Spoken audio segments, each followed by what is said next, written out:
अस्सलामु अलैकुम वरहमतुल्लाहि वबरकातुहू। नाजरीन, उम्मीद करता हूँ अल्लाह रब्बुल इज़्ज़त से कि आप जहाँ भी होंगे, जैसे भी होंगे, जिस हाल में होंगे, ठीक होंगे। नाजरीन, जैसा कि आज 16 अगस्त है और कल का दिन जो निकला है वो 15 अगस्त का था। 15 अगस्त सन 1947 में हमारा देश अंग्रेज़ों की ग़ुलामी से आज़ाद हुआ था और उस जंग में हमारे बहुत सारे उलमाए दीन, बहुत सारे हुफ़ाज़ इकराम, बहुत सारे मुफ्तियान निज़ाम ने कुर्बानियाँ देकर के देश को आज़ाद कराया।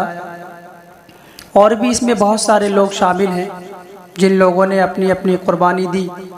जिन लोगों ने अपना अपना सर देकर के इस हिंदुस्तान को आज़ाद कराया है। तो नाजरीन, हमारे देश को तकरीबन 77 साल हो चुके हैं देश आज़ाद हुए और हमारे देश के प्रधानमंत्री श्री नरेंद्र मोदी जो कल 15 अगस्त के दिन दिल्ली के लाल किले से देशवासियों को संबोधित कर रहे थे, एक संबोधन दे रहे थे और सबका आशीर्वाद ले रहे थे और देशवासियों को समझा रहे थे। तकरीबन हमारे देश के प्रधानमंत्री नरेंद्र मोदी जी ने 3 घंटे वो संबोधन दिया, वो देश को समझाया, वो अपनी मोहब्बत की बातें, अपनी प्यार की बातें जनता तक पहुंचाई, हिंदुस्तान के एक एक फ़र्द तक पहुंचाई, एक एक इंसान तक पहुंचाई। और मैं समझता हूं कि आप सभी ने वो कल का जो भाषण था, कल का जो संबोधन था, वो आपने सुना होगा। यौम आज़ादी के मौके पर जो नरेंद्र मोदी जी दे रहे थे वो सभी ने सुना होगा। तो नाजरीन, मैं एक बात कहना चाहता हूँ, आपके सामने रखना चाहता हूँ। तकरीबन मैंने वो संबोधन सुना जो 3 घंटे माननीय नरेंद्र मोदी जी हमारे देश के प्रधानमंत्री हैं, उन्होंने लाल किले से जो लोगों को समझाया, उसके अंदर मैंने ये बात नोट की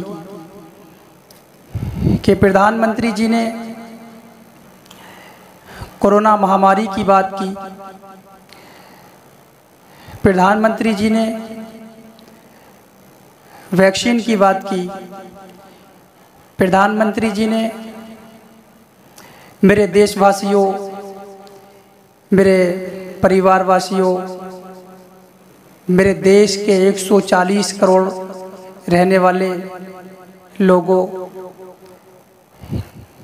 कि हमने पिछले इन सालों में इस काम को अंजाम दिया, उस काम को अंजाम दिया, यानी सारी बातें गिनाते हुए सारी बातें 3 घंटे के अंदर बोल दी। लेकिन आपने एक बात सुनी होगी कि अब से तकरीबन 3 महीने पहले जो मणिपुर में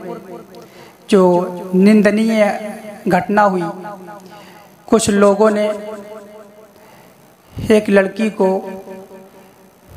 उसके सारे कपड़े निकाल करके, उसको अन्न वस्त्र करके, उसको बरहना करके रोड पे घुमाया और उसके साथ बदतमीज़ी की, बदसलूकी की और सारी हदें पार करते हुए, इंसानियत की सारी हदें पार करते हुए आखिर में जब अपनी उस बहन का विरोध उसके भाई ने किया तो उसको मौत के घाट उतार दिया और वहीं एक जंगल में ले जाकर के एक सामूहिक उसके साथ दुष्कर्म करके, बलात्कार करके और उसको रहस्यमयी तरीके से मौत के घाट उतार देते हैं। तो प्रधानमंत्री जी जो दिल्ली के लाल किले से कल संबोधन दे रहे थे, क्या अच्छा होता कि मणिपुर की उस बाप की पीड़ा के साथ शरीक हो जाते, उस माँ की ममता के साथ शरीक हो जाते और उस लड़की के सम्मान के लिए, उस लेडी के सम्मान के लिए दिल्ली के लाल किले से कुछ आवाज़ उठाते तो बहुत बेहतर होता। और उसी के साथ साथ नरेंद्र मोदी जी ने सारी बातें कही लेकिन मणिपुर की कोई बात नहीं छेड़ी, मणिपुर का जिक्र एक लफ्ज़ में भी नहीं किया। तो ये हमारे देश के प्रधानमंत्री हैं जो पूरे देशवासियों की बात कर रहे हैं, जो परिवार वासियों की बात कर रहे हैं, लेकिन उनकी पीड़ा, उनका दुख दर्द अपने साथ सजोने की कोशिश नहीं कर रहे हैं। और उसी के साथ साथ जो मेवात के नूह में 7 लोग मारे गए, जो आग जली हुई, जो लोगों का नुकसान हुआ, जिन लोगों के घर गिरा दिए गए, जिन लोगों को घर से बेदर कर दिया गया, जो 7 लोग वहाँ से मारे गए उस दंगे के अंदर, उस झगड़े के अंदर, तो प्रधानमंत्री नरेंद्र मोदी जी दिल्ली के लाल किले से और सारी बातें कर रहे हैं, लेकिन मेवात के नूह के उन 7 लोगों की कोई बात नहीं कर रहे हैं। क्या बेहतर होता कि हमारे देश के प्रधानमंत्री वो 7 लोग जो मारे गए हैं उनकी पीड़ा में, उनके दुख दर्द में शामिल होते हुए और दिल्ली के लाल किले से उनके दुख दर्द के साथ शामिल होते, तो ये बहुत ही अच्छा होता। और उसी के साथ साथ मैं आपको बताता हुआ चलूं कि बिहार के सीतामढ़ी के रहने वाले हाफिज़ मोहम्मद साद को, जो अभी कुछ दिनों पहले जो दंगा हुआ था गुरुग्राम के अंदर सेक्टर 57 में, एक मस्जिद में जो इमामत कर रहे थे उनको कुछ लोग घुस के अंदर मार देते हैं, मोब लिंचिंग करके उनको कत्ल कर देते हैं। तो हमारे देश के प्रधानमंत्री ये सारी बातें गिनाते हुए काश एक बार उस बिहार के माँ बाप की पीड़ा में, उनके दुख दर्द में शामिल होते हुए हाफिज़ मोहम्मद साद के लिए एक आवाज़ उठाते, तो ये मोहब्बत का पैगाम पूरी दुनिया तक जाता।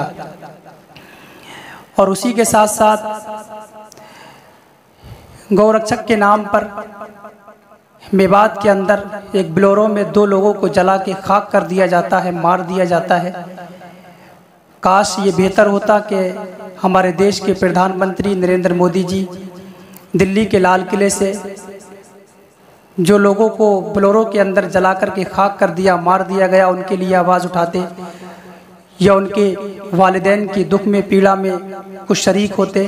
तो ये बहुत अच्छा होता। और उसी के साथ साथ दोस्तों, इस दुनिया में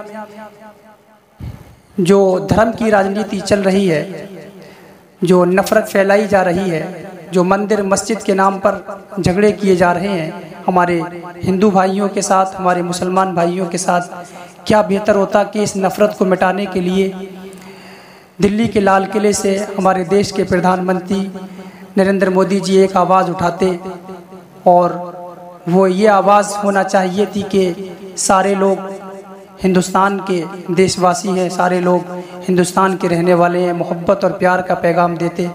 तो शायद ये पैगाम पूरी दुनिया देखती। और हमारे देश के प्रधानमंत्री जिस तरीके से उनका आज चर्चा है, जिस तरीके से उनकी आज रेपुटेशन है, वो शायद मैं समझता हूँ कि वे और ज़्यादा बढ़ती। लेकिन नाजरीन, सरकार की सारी मोहब्बतें गिनाते हुए, सरकार के सारे काम गिनाते हुए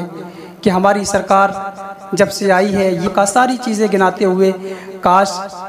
ये सारी बातें भी दिल्ली के लाल किले से हो जाती, तो मैं समझता हूँ कि एक पूरी दुनिया को ये मैसेज जाता। जिस तरीके से हमारे देश के प्रधानमंत्री की